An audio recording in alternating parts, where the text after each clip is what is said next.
In a world ruled by titans like Marc Marquez, Jorge Lorenzo just pointed to the one rookie crazy enough to rewire the system, Pedro Acosta.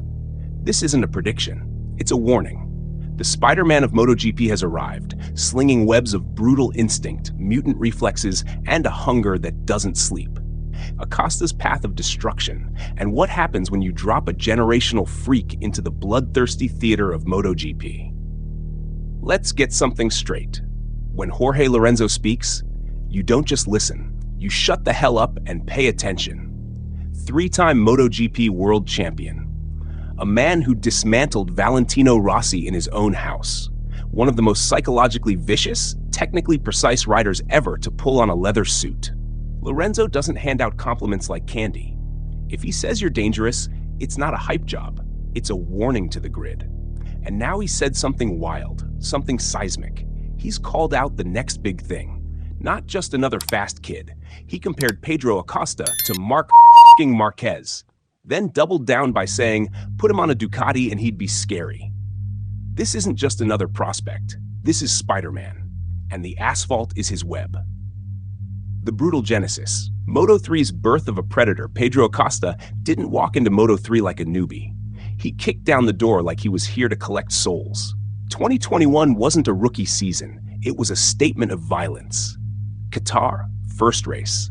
Second place. Already shocking. Doha, second race. Pit lane start. That's usually a death sentence. That's the kind of thing that buries careers before they even breathe. But Acosta treated it like a minor inconvenience. One by one, he sliced through the field like a shark that smelled blood 10 miles away.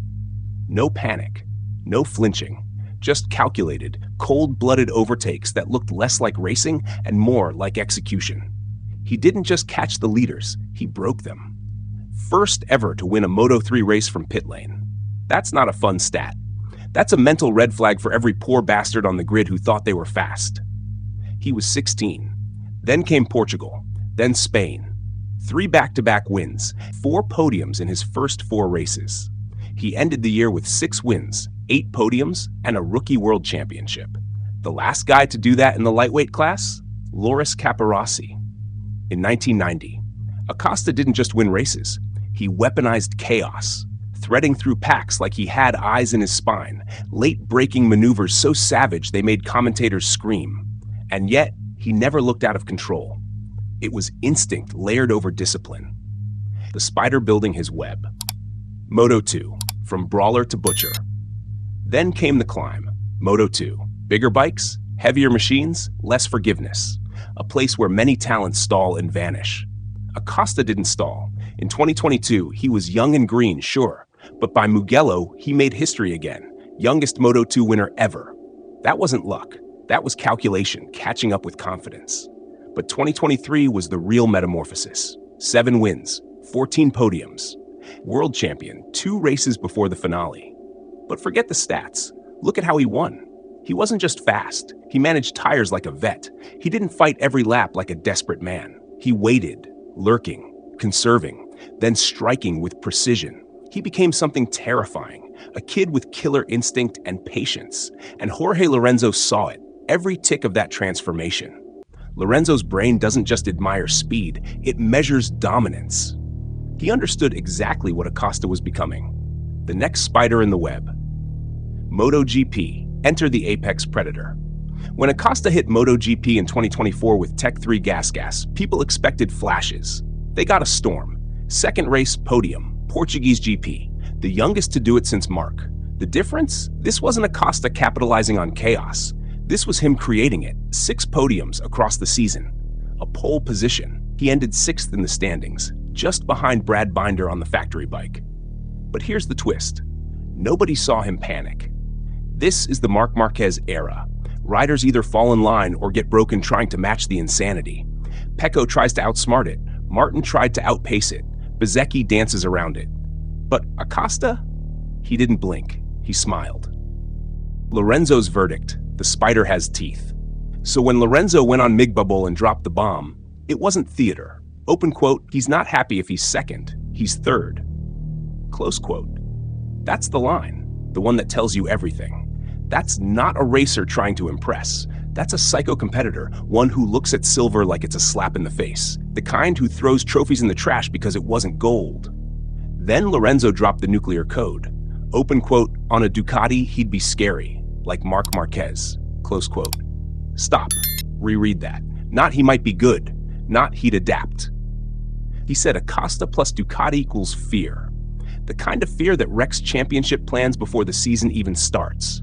Because the Desmosedici isn't just fast, it's violent. It rewards aggression. It wants you to bully the track. And Acosta, he's built for that shit. Late braking, he invented new ways to do it. Aggressive corner entry, he lives in the danger zone. That bike would turn his riding into an artillery strike. The Spider's technique, not of this world. Ask Brad Binder. Ask Pol Espargaro. They've both ridden with him. They've both tried to decode the madness. Binder says he brakes on the limit every time, but somehow always stops at the same spot. That's voodoo in MotoGP. Espargaro said trying to copy him nearly killed him. Why? Because Acosta doesn't ride like others.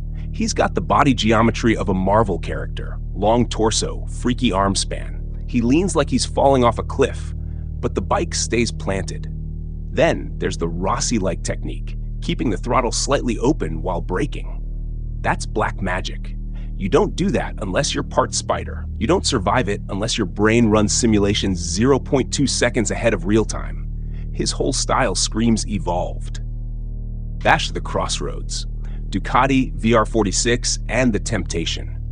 Now let's talk about 2025 and beyond. Acosta's been promoted to the factory Red Bull KTM squad. That should be a dream gig. But KTM's not delivering. Not yet. And Acosta? He's not here to wait around. Then the VR46 rumors started swirling. Valentino Rossi's team, a Ducati seat, a competitive package, a quiet war between legends. Acosta didn't deny it. He liked a fan post saying he should ditch KTM and move to Ducati. That's not accidental. That's a shot across the bow. Albert Valera, Acosta's manager and the same man who handles Jorge Martin, confirmed there's an option with VR46. Now connect the dots. A frustrated generational talent, a Ducati seat waiting, a manager who's already pulled strings in that paddock, and Lorenzo, the man who's beaten both Marquez and Rossi, saying this is the next guy, spy about to swing. Honda make me laugh. There's also talk of Honda. Don't fall for it. They're rebuilding. Still bruised from Marc's exit. Acosta doesn't need history. He needs horsepower. He needs weapons. If Honda throws money, sure. Maybe there's a flirtation. But money isn't the issue. Acosta wants blood. He wants a machine that lets him dominate. Only Ducati can give him that now. And Rossi's VR46 could be the perfect mask. Imagine the symbolism, a competing Ducati's chosen sons from the satellite team. That's superhero-level poetic. Tash Spider versus the Reaper, a future collision. Let's zoom out. Marc Marquez is still the OG, still the final boss. He's broken, rebuilt, and now reborn in Ducati red. But even he knows the next storm is brewing. You can see it in the way he watches Acosta. He doesn't smile. He nods. Because he recognizes it. That thing inside. The need to win, not because of trophies, but because losing feels like death. The question isn't whether Acosta will win a title. That's locked in. The real question, how many before the others realize they're stuck in his web? Lorenzo's final warning. Lorenzo isn't a hype man. He's a perfectionist. If he's talking about Acosta now, it means he sees a fracture in the timeline, a new thread in the universe. He compared him to Marc not just in style, but in consequence. Open quote, on a Ducati, he'd be scary. Close quote. That's not admiration. That's prophecy. And when Lorenzo makes a prophecy, the paddock better start praying. Final thought. The asphalt is his web. Pedro Acosta isn't coming. He's already here. The grid just hasn't realized they're trapped yet. Like any good spider, he moves fast, he hits hard, and when he locks in, you're not getting out.